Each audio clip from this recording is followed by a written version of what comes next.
It'll be great. Jason, you there? Good morning, Senator. I am. Good morning. Good morning to both of you, and thanks for having me on. Thank you, Jason. Of course, we're somewhat neighbors. We live in the same town, and I've known you since, let me see, you were a state rep first before you in for the Senate. And That's right. So we go way back? Yeah, we do. And as I mentioned, you have two daughters, and one is still at Winchester High, right?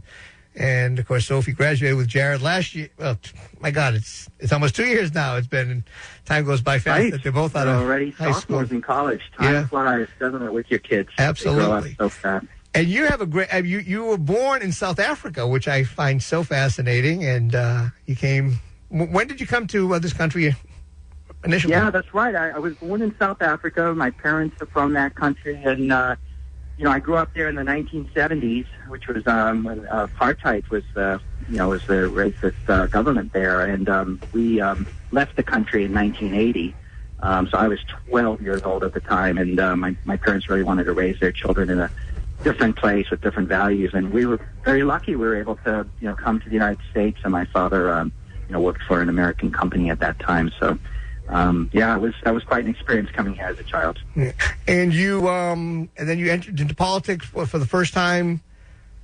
What year was that when you first ran for state rep? So I first ran for the state legislature as a state rep for Stone and Winchester in 2008. So it was kind of a mid-career change, if you will. I'd never run for office or worked in government before. I have an MBA, and I worked in mostly in the high-tech industry before that. So it was kind of a big shock to my family when I announced I was going to run for office. But, I'd always been interested in public service, and a lot of that stems from my childhood in South Africa. I'm very, passionate about civil rights and human rights issues and social justice issues. And I saw, serving in the state legislature as a way to make a difference where I could. Well, that's great, and you certainly have been now. So you ran. First time was what? 4 years ago, right? 2014. 2008. So I served as a state representative for about 4 or 5 years, and then Catherine Clark was elected to Congress, and so there was a special election for the state Senate back 4 years ago, 2014, and that's when I was elected to the state Senate. 4 years ago, yeah. Mm-hmm. So you've been state Senate. Wow. So what were some of your major accomplishments you feel since you've been senator? Well, first, my first most important job as a senator or any elected official is to deliver for my district. And as you said, the district I represent goes all the way from Winchester, over to Stoneham, Melrose, Malden, Wakefield, and Reading. And, we've done a lot to support our schools in the district. We have some very strong schools. We've built a number of new schools as well. We've made some transportation upgrades. For example, the Tri-Community Green Lane Bikeway, which is being built right now, which is a great new recreational trail. We've been improving our parks and playgrounds, and we've been doing some flood mitigation work. So that's a big deal. And then in the legislature, I chair the Labor Committee, and we recently this year were successful in creating a new paid family and medical leave program, which is going to help a lot of workers in Massachusetts. And we worked that out over the last couple of years, and that's going to be rolled out over the next 2 years. So that's I think going to make a big difference for many working families in our state. Right. And now you're also the assistant majority whip, correct, too? Yes, that's right. So I chair the Labor Committee, and I also actually chair another committee, the Public Health Committee, so I do a lot of work in healthcare issues as well. And then as the Assistant Majority Whip, I know these titles, fancy titles, don't mean a lot to people, but basically what it means is I get to have a voice in the Senate leadership. And, there's most people don't know this, but there's about 5,000 different bills that are before the legislature every session. So a lot of what goes on is really trying to prioritize, which of those bills are we going to deal with, because you can't deal with 5,000. And they cover everything from economic development to education to healthcare policy to the environment to, all kinds of things. So having a voice in that is very helpful. Wow. So if reelected, what's in store for the future? What do you see happening or you'd like to see happen, or you will make happen if reelected? Yeah, so a couple of my priorities, one of which I've actually was something I've worked on for a long time and was one of the original motivations for me to run for office, is how do we continue to support our schools? I believe every child deserves, a good education. We have some of the best schools in the country in Massachusetts, and we should be very proud of that.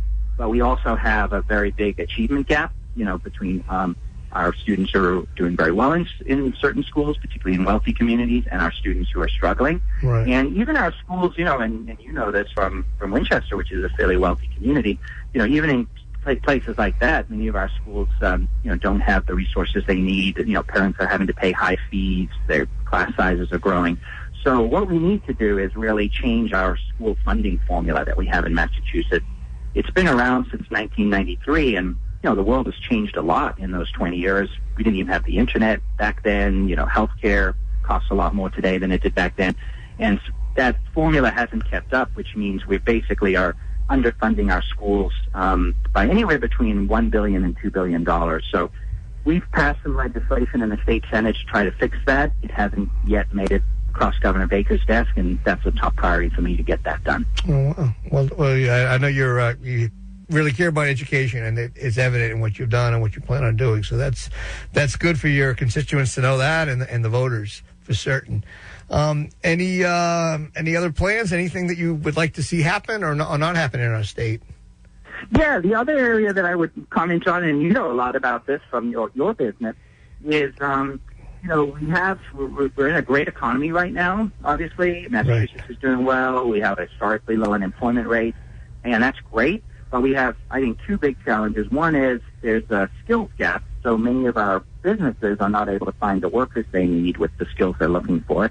And then on the other hand, we have many working families that, are struggling to make ends meet every single day, and people sometimes working 2 or even 3 jobs. Right. So the way I think we need to meet those challenges, both of those, is twofold. I think we need to help more adults to upgrade their skills. And I want to congratulate you, Joe, because I know Piantedosi Bakery just got a workforce training grant from the state, which is designed to do exactly that, help workers to upgrade their skills, and then they can earn a higher income, and our businesses get more highly trained workers. So that's great. We need to do more of that. And, we're excited about the opportunity. We've been doing it for a while, and the grant really is going to help us do even more. So absolutely, we appreciate that. And that's exactly what we want to support more businesses, particularly small and medium-sized businesses who have trouble, being able to invest as much in their workforce. And then the second thing we want to do, which I'm really excited about, I've been working on, is helping our young people to have more pathways to quality jobs and good careers. Traditionally, we've just thought about, going to 4-year college, and, your son and my daughter, we're very fortunate they're going to good colleges. I think that'll open good doors for them. But for many young people, that isn't necessarily the right path for them. True. So having more options, technical, vocational education, investing and supporting our community colleges, and also something I've been working on is creating more opportunities for apprenticeships. And, in some of the European countries, they create great opportunities for young people to go into these apprenticeship programs, not just in the building trades where we kind of have apprenticeships in Massachusetts, but in healthcare, in high-tech manufacturing, even in financial services. And these apprenticeship pathways are good for the employers because they help create really highly trained workers, and good for young people because it provides a pathway directly into, good paying jobs and careers. So we're doing some more of that in Massachusetts now, and I'm really excited about that. Yeah. Well, appreciate all you're doing. Thank you so much. And really thank you for taking the time to call. I know it's a busy time, and also with the holiday weekend, and it is Columbus Day. And for you to take time out. Well, happy Columbus Day weekend to everyone. To you as well, and good luck, Jason. I'm sure I'll see you around town. And Senator Jason Lewis, everybody, and Election Day's coming up. So wish you the best of luck, Jason. Take care. Thanks for the call. Bye-bye. Bye-bye now. Thank you. Great to hear from Senator Jason Lewis.